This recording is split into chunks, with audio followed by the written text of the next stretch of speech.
What is up, everybody? This is Anthony with VR365. What is going on? This is episode 13 of VR365 Live. Yes, we are live 365 days a year.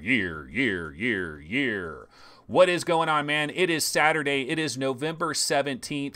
And I gotta tell you, there isn't a hell of a lot going on today, and there also was not a lot of preparation on my part. Every once in a while, I have stuff that is going on in the background where I'm busy all morning long doing things that have nothing whatsoever to do with VR, and then I have to jump into this room about 10 minutes before the show starts and get ready to bang a show.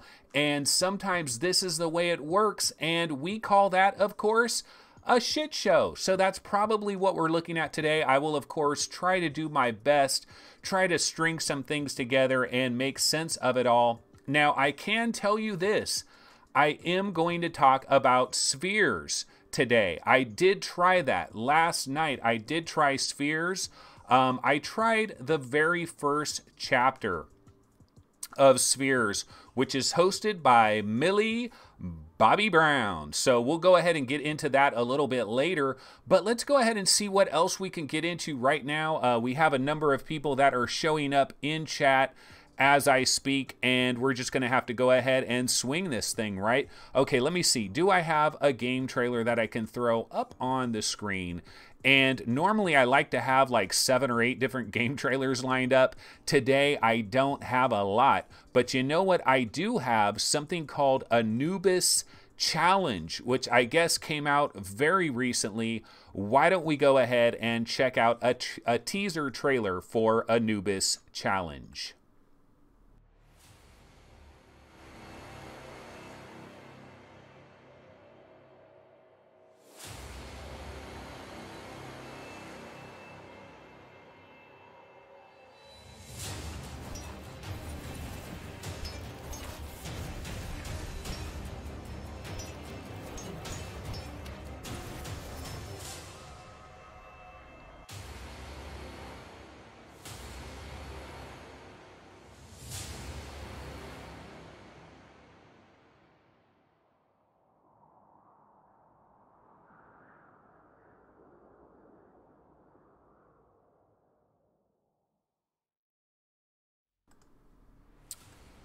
Alrighty, so yeah, that is Anubis Challenge. This is a relatively small, kind of an indie game that was released very recently and looks kind of cool. I don't really know too much about this here, but we can, of course, bounce over to the Steam page and check it out and see what's going on the Steam page. So let's go ahead and bounce over there real quick.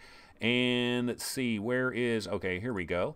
Yeah, here is my web browser window. Oh, I got to remember to actually operate it like this. So here we go. This is Anubis Challenge. This released on November 16th. So this came out Friday. There are 3 user reviews. The developer's mom, grandma, and uncle have all checked in with a review. The developer is Nobleman VR, and it says Anubis Challenge is an action-based VR adventure game where you need to show your reaction and combat skills to withstand multiple waves of enemies. So are you telling me this is a wave shooter? And also, we can look at this logo here, and man, what a professionally designed logo. I mean, you can tell that somebody did not just whip this up in GIMP in a matter of 10 minutes. It is incredibly professional there. We scroll down a little bit, we can check out the price here. So this is going for 15 bucks. It does have a 15% discount for the launch window up until November 23rd. So you can grab this for $12.74. This is Anubis Challenge. We can go ahead and take a look at some of these screenshots here. Kind of like the colors there. It looks pretty basic, looks pretty rudimentary. This is definitely what we call an indie game. Not sure if it's all that good, but I just happen to notice it as a new game that has released. And that's often what happens in the VR industry. We often get games that just kind of come out of nowhere and we got to check it out, and that, of course, is Anubis Challenge.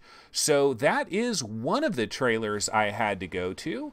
Let's see here. Do I have anything else to jump into? Well, you know what? I did see an interesting video that some people were talking about on the various subreddits. I think I saw this on the Vive subreddit. I also saw this on the Oculus Rift subreddit, and that is this video here where this guy, let me turn this down a little bit because he's talking here. So this guy is talking about how he's playing Doom in his garage in a relatively large space, and he's basically running around inside his garage trying to be like he's at a, you know, he's like trying to run around and really be in the environment. And then what happens is when he gets up to the very edge of his play space, that's when he uses a little bit of snap turning. He'll turn around, go in the other direction, and he's running around like this. And he made a video where he's showing himself kind of running around mixed reality style in a very large garage. And it kind of, I noticed this and I thought about it because, hey, I've got a pretty big space here.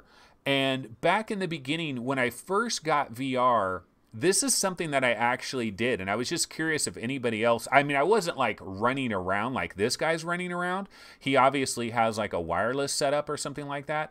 But what I was doing is I would try to physically move as much as possible and then do a little bit of snap turning, and then physically move as much as possible, and then do a little bit of snap turning. And I would be in a lot of different VR games, right? And I would kind of back up a little bit. I'd walk forward a little bit. You know, I'd walk this way. I'd walk that way. I was all about kind of moving, all about kind of taking steps and stuff. And this was very early on in my fascination with VR. Like we're talking April, May, June of 2016 when I first got VR. I really wanted it to be this like live action arcade kind of a thing, like the Void or IMAX or Zero Latency, where you can really walk around and get into the game. And I tried to do this, exactly what this guy is doing. I did not have a wireless adapter. I don't know if this guy has the TP Cast or what. That obviously helps in a major way. But if you really had a super gigantic space, one of the things that you could do is you could basically change the texture on the very outside of your perimeter, so you'll know as you're running along, maybe have some kind of a different kind of a carpet or padding that is on the outside areas of your play space. And then you know when you get to that outside area, you touch it, you know, oh shit, I got to turn around and head back in the other direction. You do a little bit of snap turning, you head back in the other direction. I do believe that if you could do something like this, you definitely increase your immersion in a very major way. And so that's what this guy is going for. He's trying to really increase his immersion. And one of the things I talked about, I don't know if it was yesterday or a couple of days before, but I do believe about 10, 15, 20 years out from now, when you go home shopping, now this is going to be in the USA because we do have these wide open areas.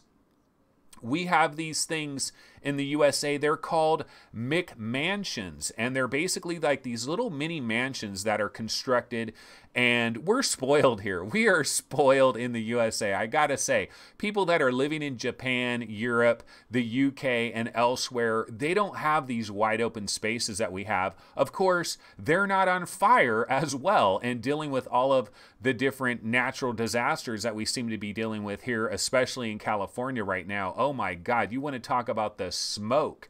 In Sacramento, California, where I live, I feel like I'm in the Fallout 4 wastelands. I really do. In fact, when you go outside, it looks like you're in the Fallout 4 wastelands, but that's a whole nother story. But I've talked about how when you go home shopping in the distant future, one of the things people are going to talk about is a VR room, a 30 by 30 VR room where maybe you could run around like a crazy person like this and really get into your games. I think that would be pretty freaking sweet. So yeah, I wanted to grab that real quick and just show you guys that. Now, Let's switch over for a second to the Oculus Go. And there is a new game that has released on the Oculus Go very recently. It is called Covert, and it's coming to us from White Elk, which is the developer that brought Eclipse Edge of Light.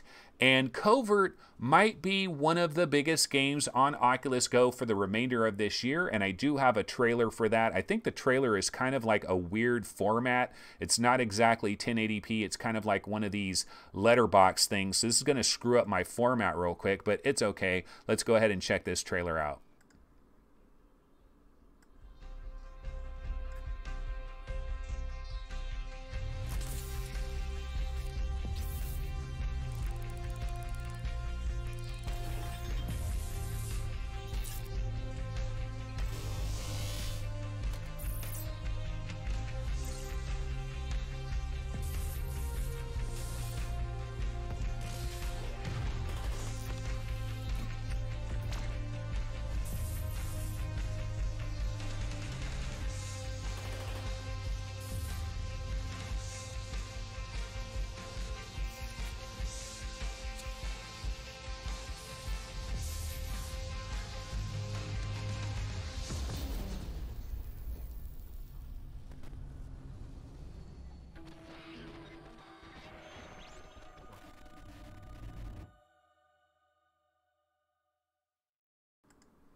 Alrighty, so that is Covert, which has released very recently. And, you know, one of the things about the Oculus Go, and I don't know if anybody else out there is like me, you might be a little bit disappointed with the Oculus Go.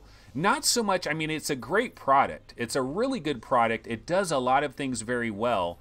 But you might be disappointed from the standpoint of the support that Oculus has thrown behind the Go, because, you know, when they first announced the Oculus Go and it first launched, it was like this really big deal. Everybody got excited about the Oculus Go. It was a really big thing.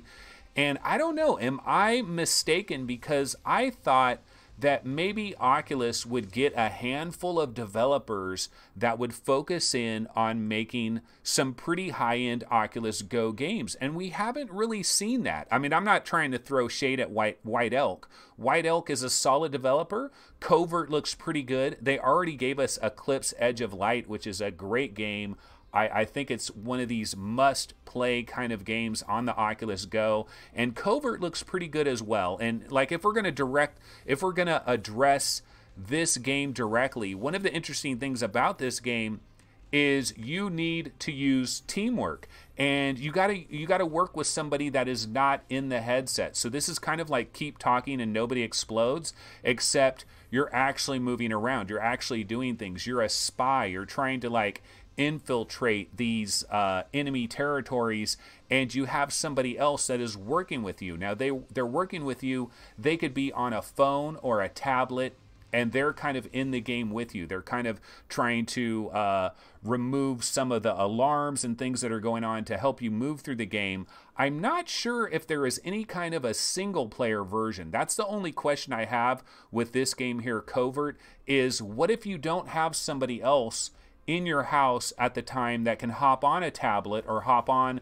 their phone and help you out with the game? Is there a solo mode, or is local multiplayer an absolute mandatory requirement? In the same way, Carly and the Reaper Man, you know, when Carly and the Reaper Man first released, you had to have somebody else in your house manning an Xbox controller and playing on the flat screen while you were in the headset. And this is a little bit different because you got somebody on a tablet or a phone and they're helping you out through this game. But this may be one of the last big, well, not one of the last, but this might be like one of the biggest Oculus Go games to still arrive in this year. And I'm a little bit disappointed. I'm going to switch off this trailer because it's relatively short. It's been going quite a while now. Let me switch off this trailer just a second here.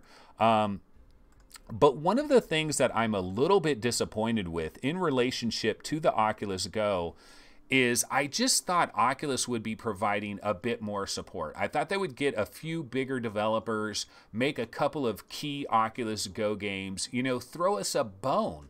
but it kind of seems like the Oculus Go is just a way to get Gear VR type games onto the Oculus platform and to allow you to have like YouTube VR and all the different video things that the Oculus Go does. It's very good with video. You could watch 180 videos, 360 videos, a lot of stuff like that. It's kind of the media player. You know, Oculus Go has Netflix and of course now recently YouTube VR, but it almost seems like Oculus has kind of stepped away from the Go.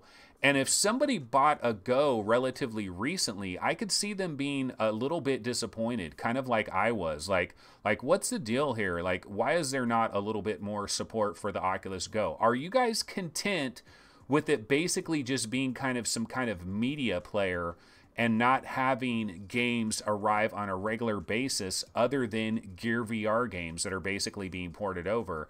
I'm kind of curious to your guys' take on that. Let's go ahead and bounce over here to chat and see what people are talking about. Person says, I still love VR, but going back wired doesn't ruin the experience. It's just slightly annoying going back. He's talking about going from wireless to wired, which is something you will be doing if you have an Oculus Go and an Oculus Rift. You start playing a lot on your Oculus Go, you start getting used to the freedom, and then you go back. Adam is in the building here, and he's talking about the air quality index. It was 260 in Pacifica yesterday. Heart goes out to the victims of this disaster. Yeah, and I mean, not far from where I live, there is a location called Paradise, California, and the death toll there, it is an absolute disaster. So if you guys want to help out, you can hop over to like redcross.com or .org, and I'm sure they probably have a link there to help the victims of the fires that are raging in both Southern California and Northern California. You want to talk about air quality index? Here in Sacramento, not yesterday, but the day before, the air quality index was 313. It was really bad, man. You go outside, just walking to your car, you would already feel it in your throat. And a lot of people are walking around with these masks on, you know, N95 surgical kind of masks to try to help with the particulate matter. But a lot of people, man, I think there's like 100 people that have died up in Northern California from these fires, and there's like 1,000 people that are missing. It is an unbelievable disaster. My hearts go out to everybody out there. I mean, I'm complaining about the mild irritant that we have here with bad air quality because all that smoke has kind of drifted over here, but it's so much worse. People have lost their homes, every belonging that they own. Some of these people might not have the right insurance, and they might be completely devastated. So definitely my heart goes out to everybody out there. Okay, now bouncing back over here to chat. Reckoner VR. Gary is checking in, and Gary says, I was half expecting some kind of bigger Oculus Go games announced at Oculus Connect 5 from Oculus Studios, or perhaps some bigger third-party devs given financial support from Oculus. Yeah, I mean, that's what I was expecting too. Now, I don't expect them to come out with brand new games for the Oculus Go on like some kind of regular basis, and I don't expect them to get Ready at Dawn or 4A Games or, you know, some of these other higher end developers. I don't expect them to get like big top tier developers working on Oculus Go games, but I just thought they would have a few games here or there, you know, throw us a bone is kind of what I was talking about in relationship to the Oculus Go. Chris Gould says, Oculus sees this as a social platform. They are not interested in games. Well, they're going to have enough games, even if it is simply a social platform. You got to have the content that is going to bring people into the mix. It's going to convince people to get an Oculus Go. You either need to have some gaming content, some non-gaming content. They got to bring people to the platform.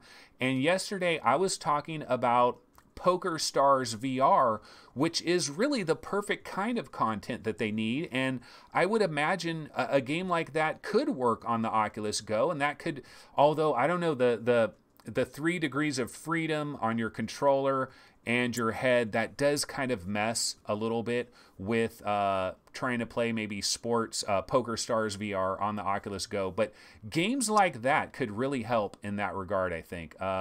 Let's see, Kevin Mars says, I can never get the TP cast working correctly. One day it works awesome, next day not so much.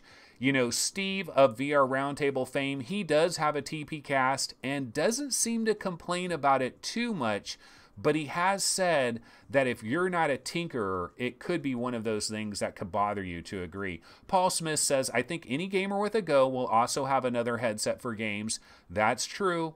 That's true, but it's hard to just depend on that. Tony M says, I agree, Anthony. Using my Oculus Go for YouTube videos and movies and also showing people what VR is all about.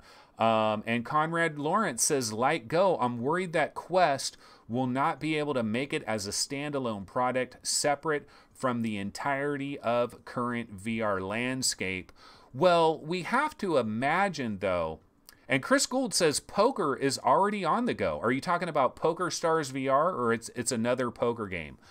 Because I would be super interested in how they make that work without having 6 degrees of freedom for the headset and the hands. Because one of the things that makes Poker Star VR so compelling is you see people moving their hands around. You see people moving their heads around, looking over at this person, looking back, looking up, looking down.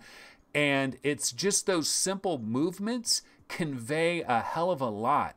You don't have to have any audio whatsoever, and sometimes just the movements of the hand, the head movements, you can gesture over at somebody, and that's going to be hard to do with just that 3 degree of freedom controller. So I'm kind of curious about what poker game is already there.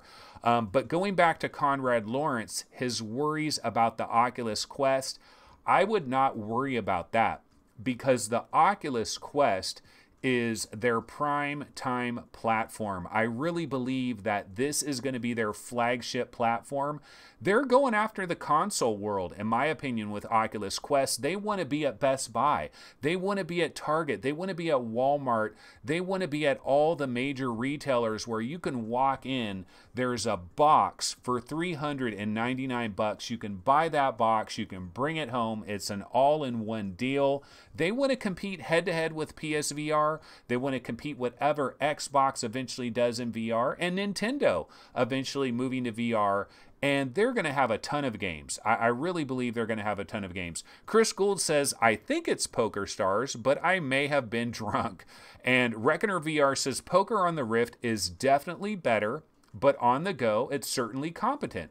Okay, well, if Poker Stars VR is on the Go, that is my homework assignment for tonight. I got to get in there and try Poker Stars on the Oculus Go, because I think that comparison is a very interesting comparison to make. All right, let me go ahead and see. Did I have any other trailers or any other things that I wanted to get into? No, I think that's pretty much the extent of my trailers. So what I can do now is I can talk about Spheres a little bit. But one of the things I have to say is I have only played I've only experienced the first chapter of Spheres, Chorus of the Cosmos. So when you get Spheres, there are 3 different chapters, and Chorus of the Cosmos is narrated by Millie Bobby Brown, which is the young lady that, of course, is in Stranger Things. She handles the narration on this one. I believe Jessica Chastain, see, there we go, narrated by Millie Bobby Brown. And Jessica Chastain, I believe, does the narration for Songs of Space-Time or something like that, or whatever that one is. And then there's a 3rd chapter as well, and I forget who narrates that, but they have 3 different sequences. I tried the first one. I was pretty darn impressed, but you are going to have to fork over $10 for this thing. So it is not a free experience. But I was really impressed. I thought the visuals were really well done. I didn't see much of a Mura effect. I didn't really notice a lot of screen door. It seemed like this experience was really dialed in for VR. And there also is some mild interactivity where you're actually like grabbing planets, moving them around. In fact, the planets are going around the sun. They're on their normal path around the sun, and you can actually physically stick your head inside the planet, and you kind of get this like weird little view of inside the planet for a split second. a number of different things that you can do here in Sphere's Chorus of the Cosmos. I thought it was pretty cool. I thought it was pretty interesting. So I'm definitely going to be trying out the other 2 versions of this as well. But I just thought, you know what? Rather than just running through all 3 of them in one sitting, I'll just experience one day, maybe experience another day, and kind of play it like that. But it is pretty cool. And, you know, it's one of these things, this Spheres, I mean, 3 days in a row, I have tried some really good non-gaming experiences. It started with Age of Sail. I believe I tried that on Thursday. And then on Friday, I tried Crow the Legend. Or no, wait. Wednesday night, I tried Age of Sail. Thursday night, I tried Crow the Legend, and then yesterday, I tried Spheres. So 3 days in a row, I've tried some really compelling non-gaming experiences, and I was really impressed by all of it. It was really quite cool. So definitely, if you get an opportunity, maybe check out Spheres. And Paradise Decay says, oh my God, Anthony is ill. He didn't see any screen door. Yeah, I don't know what it exactly was when they did this. Maybe because it is a black background in most of it, you know, it's outer space pretty much for the whole thing. And I just didn't notice much screen door, but I also didn't notice too much problems with Murrah either, which normally when you have a black background like this is where you really reveal the Murrah, and this is where Murrah can be a real problem. But I thought Spheres was pretty good. Okay, let's see here. That's basically it, folks. I don't have anything else. Let me go ahead and throw on a miscellaneous trailer real quick here. And we can go ahead and check some of the subreddits and those kinds of things. Let me grab a miscellaneous trailer. How about the Gorn Crab trailer? I'll go ahead and throw this one on. Let's go ahead and bounce back over to chat real quick before we check the websites. Let's see here. Person says, so how soon we think Valve comes out with their own first-party hardware software bundle? Well, that is the question of the day, isn't it? We got the headset leak. We got all that information. We, of course, had the information with Knuckles as well, where this really seems like this is a legitimate leak. This is a product. It is floating out there. But when are we going to find out about this Valve product? It could be a long time. I think what is likely going to happen is we might get word that Valve is inviting journalists to some type of event. And I think that is going to be the reveal right there, is we're going to hear that Valve is inviting journalists for some kind of event on this date, on December 11th or something. Journalists are being invited up to Seattle to check out some kind of special event. And that's going to be it. But we just don't know when that's going to happen. Hopefully it will happen in the year 2018. I really hope, because I think another headset, especially with like AR pass-through and some other interesting stuff that they add into it, maybe wider field of view, a real major improvement in the lenses and kind of the screens and the optics. Hopefully we'll see that, and then that will really shake up the VR industry in a major way, but we could be waiting a long time. So that's the scary part about it. I mean, it could be a long wait. Okay, what I'll go ahead and do, though, is we can go ahead and bounce over to some of these websites and check out what is going on. And we can go ahead and, of course, check out Road to VR real quick. So this is Road to VR, and their top story is Cyan Ventures is going to publish VR narrative game Zed. Of course, we did see the trailer for this yesterday. I think this game looks really good. This is a pretty hot game. I mean, graphically, it looks pretty damn fantastic. I'm excited about this one. I need to update the most wanted charts over there at VR Game Rankings. Haven't updated those in a while. I'm actually working on the Oculus rankings as we speak.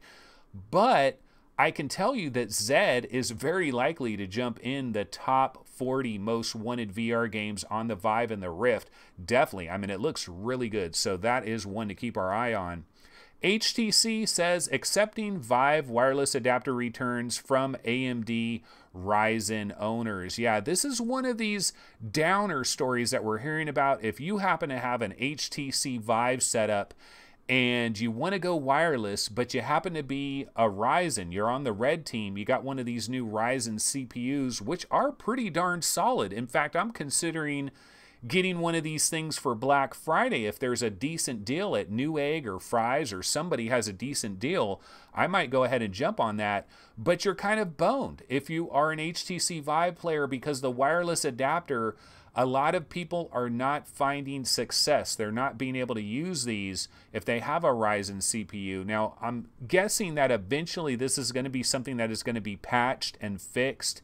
Intel, of course, was behind this adapter. It's pretty much made by Intel, but I gotta believe that eventually that will be patched. But it is a disappointment right now, to be sure. Magic Leap, of course, we did. You know what, actually, damn it, I forgot to grab a Magic Leap video. There is a Magic Leap video I wanted to grab, because Magic Leap had a recent video that just came out, and I was shocked, ladies and gentlemen. I was really shocked. They have this new avatar video where they're basically showing like avatars on Magic Leap, and you know, they're kind of showing you the avatar floating in your room, and it's very similar to the Oculus Go, well, not Oculus Go, but the Oculus avatars that we've seen, kind of very similar to the avatars that are in PokerStars VR. But the real downer was this video hit Magic Leap on Magic Leap's YouTube channel, and when I was looking at it yesterday night, it had 700 views. 700 views! And I don't know, man, it just feels like Magic Leap has kind of fallen off a cliff in terms of interest level. And one of the things I've wondered about with Magic Leap is this, how long is this company going to survive without having revenue come in? I mean, I know they have a plan, I know they have a strategy, but man, it is looking kind of shaky over there in Magic Leap land, because people are not hyped on the product. The product that they have now is simply not compelling enough. It doesn't matter if they get down to $1,000 for that Magic Leap 1 headset. They're still not going to sell very well. The field of view just isn't there. It just isn't magical enough. It just isn't incredible enough for people to get super hyped in it. And I don't know how long they're going to survive. I really feel like this is a problem. I know now Magic Leap supporters, like if we had Noah in chat right now, Noah would say, well, hey, wait a minute. This is not a consumer product. Remember, this is not a consumer product. The other thing he would say is wait for Magic Leap 2 and Magic Leap 3. You know, Magic Leap is just getting started. You know, this is for developers right now. But I don't know that that excuse really flies, because they signed deals with the NBA. You know, they have all these deals that are going on. They have Dr. Gordborts and all these little experiences. They're not bringing those experiences for 1,000 developers scattered around the earth that happen to have a development unit. The NBA did not sign an agreement with Magic Leap to have like games and stuff on there for 1,000 developers to see it. They're eventually going after consumers, but if consumers don't care, then what happens? I mean, this could really be a bad situation for Magic Leap. I kind of worry about that. Of course, they can cry a river with all the money they got. And they're talking about the biggest VR releases across the different platforms. Oculus is now a division of Facebook Technologies. Now, this is something that we heard about as well. Oculus VR LLC is no more. The company that was started back in 2012, you know, it's been operating as a segment within Facebook, within Oculus, and it was the Oculus VR LLC. It was that for quite some time. Now it isn't. Now it is part of Facebook, and so people are wondering, is it basically the death of Oculus? Is Facebook going to eventually call themselves Facebook VR? I mean, the Oculus part of it. Are they still going to use the Oculus name? Lots of questions there, and that's pretty much it in terms of what is going on over here on Upload VR. So let me go ahead and switch back, see what people are talking about over here in chat. I'll bounce over here. Okay, let's see.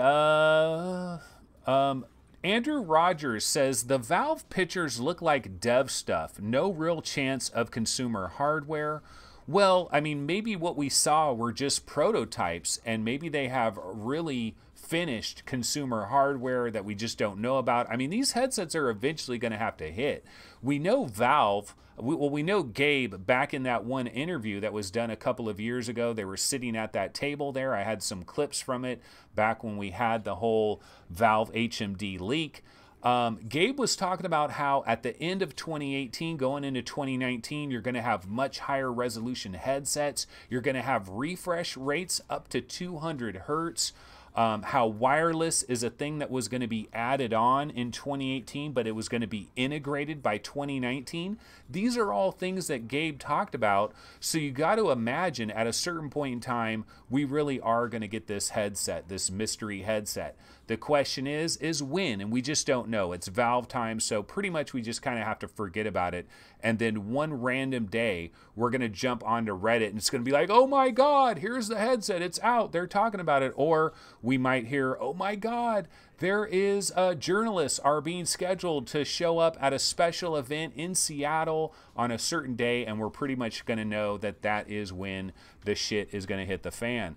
Okay, person says, I'm back to wired after a year of wireless. I just got to send my TPcast receiver back to TPcast, and they'll replace it for free. I'm just lazy right now.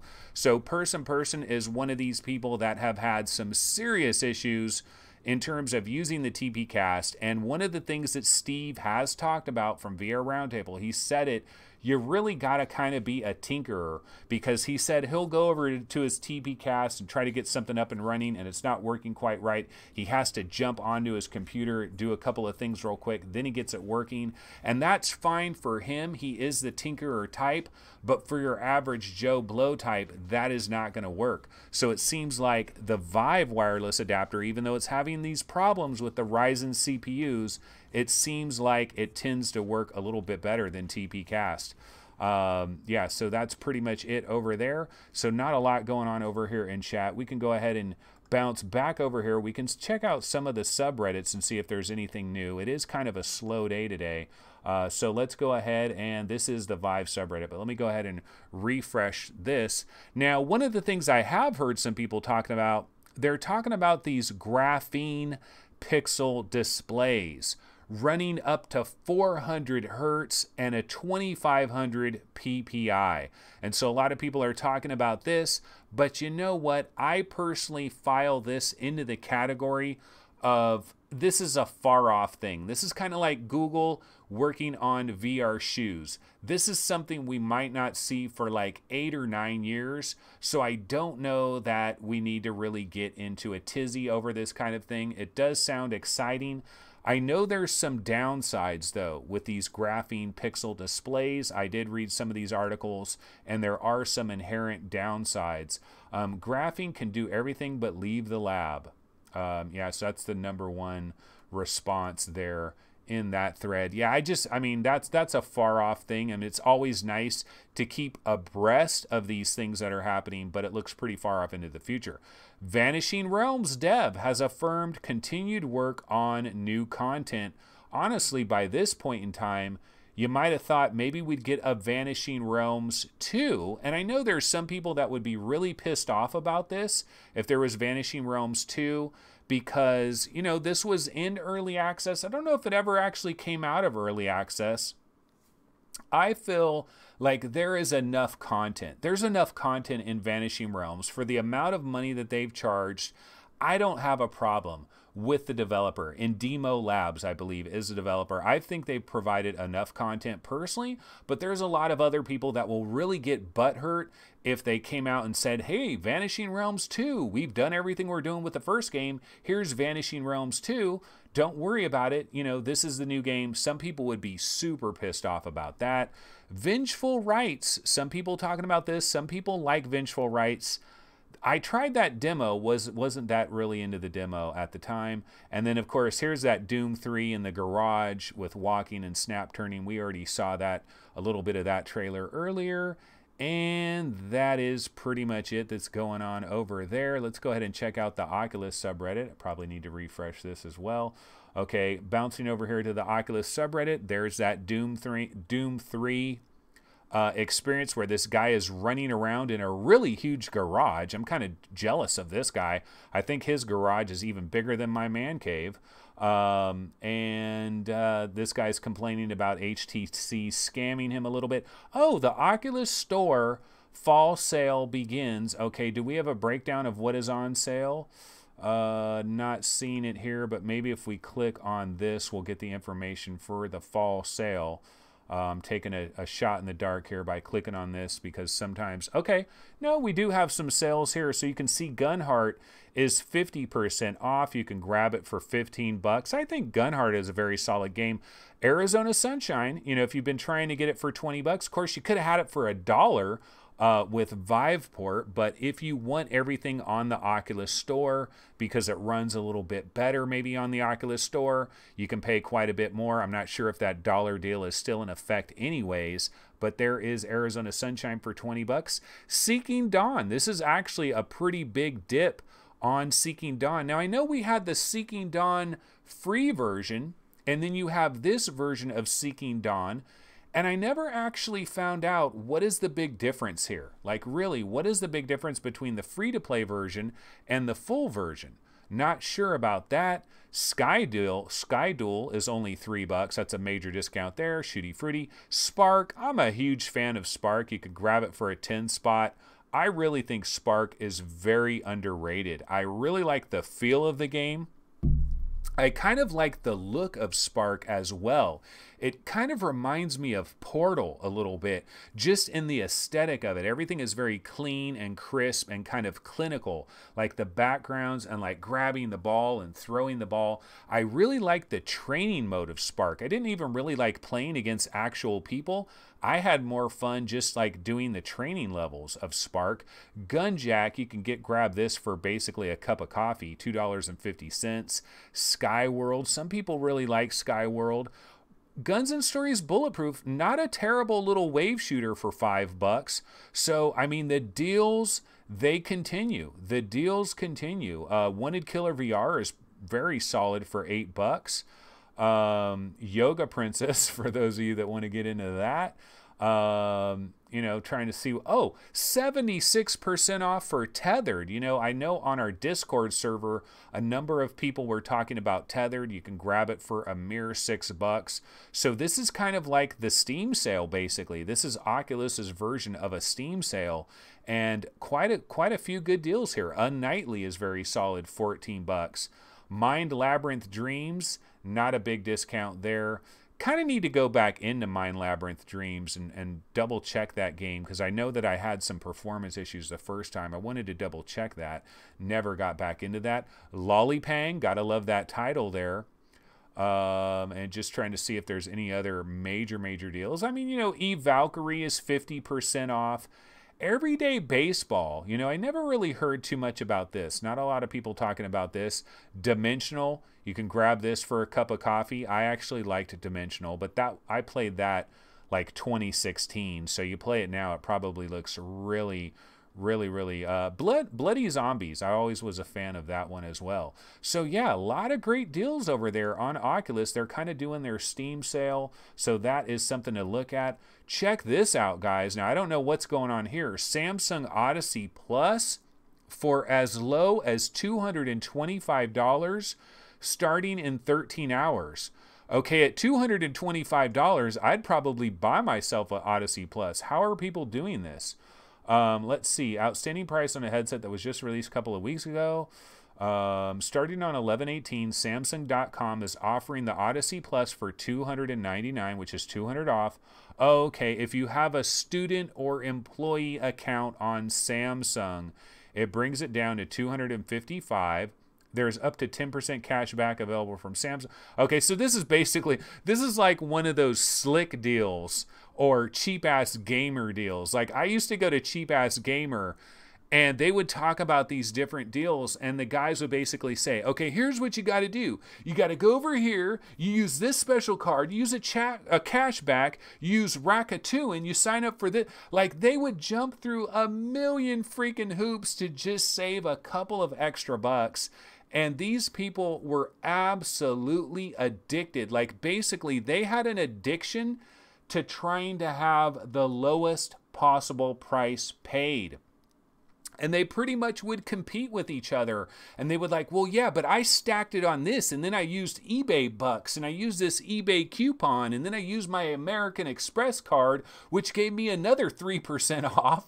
They would go through unbelievable, jump through just ridiculous amounts of hoops to try to get every little penny off. I'm not really in those deals. Like, I don't want to do all that. Just give me a basic deal that I can work with. I'm not going to jump through a million hoops to do that. Mind Labyrinth VR Dreams, yeah, 20% off, first time ever they've had a discount. I wanted to like Mind Labyrinth Dreams, but I didn't think it was all that good. Sorry about that. I played a little bit of Beat Saber yesterday, actually, kind of off topic there, but I went into Beat Saber for some reason. I forget why.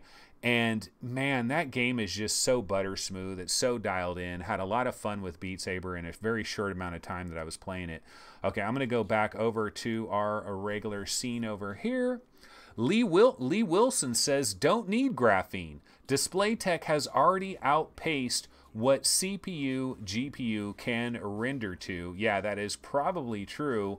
And Paradise Decay says, no one has seen Noah since Dr. Goreborts came out. I think they pulled him into the wall. I've actually talked to Noah a little bit here and there, and he's still doing the same old thing. He's trying to get a job with Magic Leap. That was the last I heard from him. He really wants to be like a public relations, social media guy for Magic Leap, and I don't blame him. He's done that for free for quite a long time now. Paradise Decay says, I see a game Anthony would like the trailer for. Oh yeah, he's talking about the Yoga Princess, I think. You know what? I actually deleted whatever that Yoga VR thing was. I've made some different folders so that I don't have these 1080p problems, right? So now I can grab a trailer. For example, we're on this Gorn trailer. I'm not going to make the same mistakes I used to because now I have a 1080p trailer folder. So every single trailer that is in this folder is 1080p, which makes it nice and beautiful. And I was deleting a few of the trailers that are in there that I feel like I'm never ever going to use.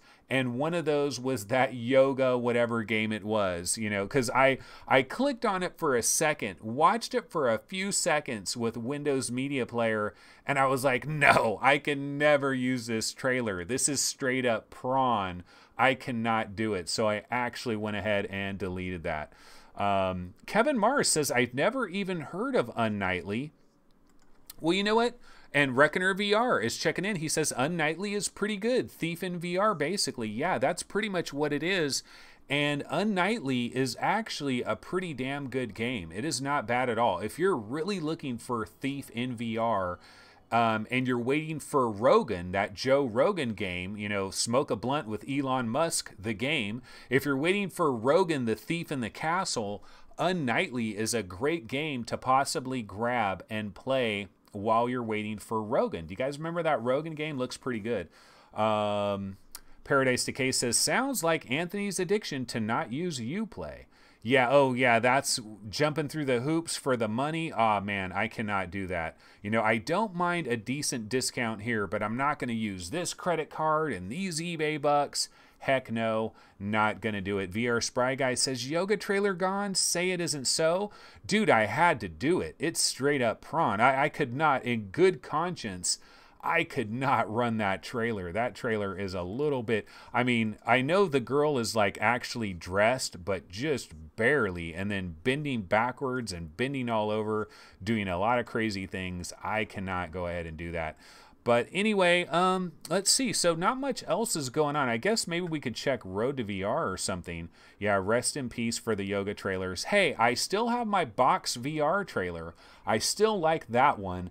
And I still have the Vive and Chill, which is probably my favorite. Vive and Chill is definitely the go-to if you want to go down that road. And Box VR, pretty good as well.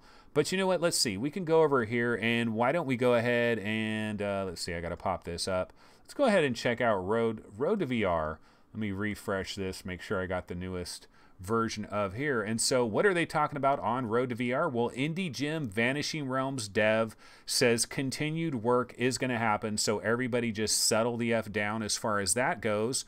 The roguelike bow shooter In Death coming on the 27th. I'm kind of curious about that. Big fan of In Death. Didn't play that yesterday, but thought about it. And Crow the Legend is available, of course, and Magic Leap is offering 500K. Yeah, there just isn't much news. You know, it is kind of a slow time. We are in the period where things start to get a bit slow in the news category. When you start to get into November, and December is even slower. You know, games start to slow down a little bit. Not as much stuff is going on. And there's not much more stuff going on here on the subreddit.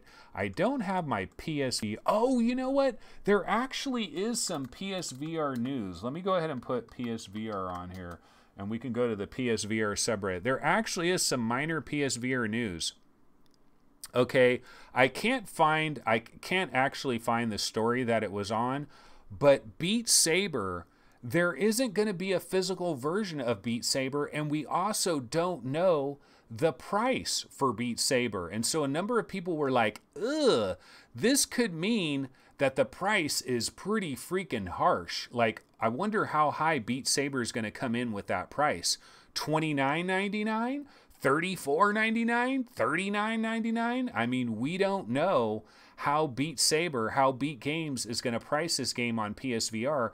And the fact that you don't know what the price is, and you're not going to know what the price is until basically right when it says it's going to release, that tells us they're coming in on the high side. Remember, when you put a game on PlayStation, you're paying like a royalty fee to Sony, and then also it's being sold on their digital store. Sony gets a 30% cut of that. So typically a game that is on Steam and a game that is on PSVR, usually the PSVR version is going to cost more because they have to pay that extra licensing fee to Sony on top of just being in the store. And then the lack of a physical version, I kind of feel like maybe that's because of arcades. Because you guys remember what I told you, I don't know, this was maybe a week or so ago. I forget when it was, but I was saying there is a loophole. If you want to start a VR arcade and use nothing but PlayStation VR equipment in your VR arcade, there is a loophole where you can get around licensing, but you'd have to use physical discs. You use the physical discs, and you're not charging people to play games. You're charging people to rent the equipment. And you charge them to rent the equipment for an hour. And when they rent that PlayStation VR setup for 1 hour, they get one free game rental. And then you have a huge collection of physical PSVR game rentals. And you completely bypass licensing. You completely bypass it. Now, that's here in the USA. I'm not sure how that would work in Europe or other countries. But a developer like Beat Games, they might be smart enough to know about this, and they're like, ah, shit, if we came out with a physical copy of Beat Saber, then arcades are going to spring up just filled with PSVRs running Beat Saber, and they're just going to have a rental, and then Beat Games is not going to get any kind of revenue sharing from that. So that could be the reason there's no physical version of Beat Saber. You heard it here first. Some people are still talking about Tetris Effect and actually liking it, and I want to know what planet do they come from, because I don't get it. I just don't get it. I was trying to see if there's anything else going on over here on the PSVR subreddit. Some people are talking about, you know, the Borderlands commercial, PSVR Black Friday deals. You know, there are some good deals in the UK. I know a number of people were waiting for some good UK deals, and there actually is some pretty decent UK deals like this one. You get Astrobot, you get Resident Evil 7. It's for £180 at Game. And I know we have a lot of UK people in our show here. So those of you that have been waiting to grab a PSVR, you do have some good deals that are going on over there. Anthony, have you done PSVR subreddit? Well, yeah, we just went over to there just now. Beat Saber not going to be able to use Spotify. Yeah, that kind of makes sense from a licensing standpoint. I'm not shocked by that at all. And Paradise Decay says, I feel the same way about Tetris Effect as Gary does Beat Saber. But that's kind of different because Gary is in the extreme minority in his opinion on Beat Saber, and I don't think we're in the extreme minority when it comes to Tetris Effect. I just think there's people that are wired differently. You know, something is wrong in their brain. Some of the synapses are not connected right. And some people like Tetris Effect on PSVR and they think it's like this game changer. And I'm just like, what are these people experiencing that I'm not? But anyway, we've basically gone through for about an hour here and I am starting to be starved. So I am going to go ahead and grab my little outro, my little logo here for the outro, grab that. And that's basically going to do it for this show. And I forgot to tell everybody to subscribe, hit the like button. So I'll go ahead and say it now. Yeah, go ahead and subscribe to our channel if you're not already subscribed. I know there are a lot of people that watch these episodes for some reason not subscribed. Might as well subscribe. Then you get the notifications for when episodes are coming up. Every once in a while we do episodes at different times, like this one starts at noon. You would know about that if you are subscribed, and go ahead and like the show. That really helps us out. The more likes we get really helps the show get discovered more and recommended on other VR channels as well. And also comments. We need some comments, and you know what? I do know that I need to do a better job of highlighting some of the good comments that we've had in some of our past shows. That is on me. I will definitely try to improve that. Now, of course, I will be back tomorrow. As far as I know, we're going to have a VR Roundtable episode live probably around 9-ish a.m. tomorrow on the VR Roundtable channel. And then, of course, we will have the after party on VR 365, typically about 10 to 15 minutes after the VR Roundtable episode. So definitely go ahead and look for that tomorrow. So I will be back tomorrow on Sunday. Of course, Sunday fun day. It's kind of a relaxed kickback kind of a show. So that's probably what we'll get into on tomorrow's episode. All right, I will see everybody tomorrow. Take it easy. Later.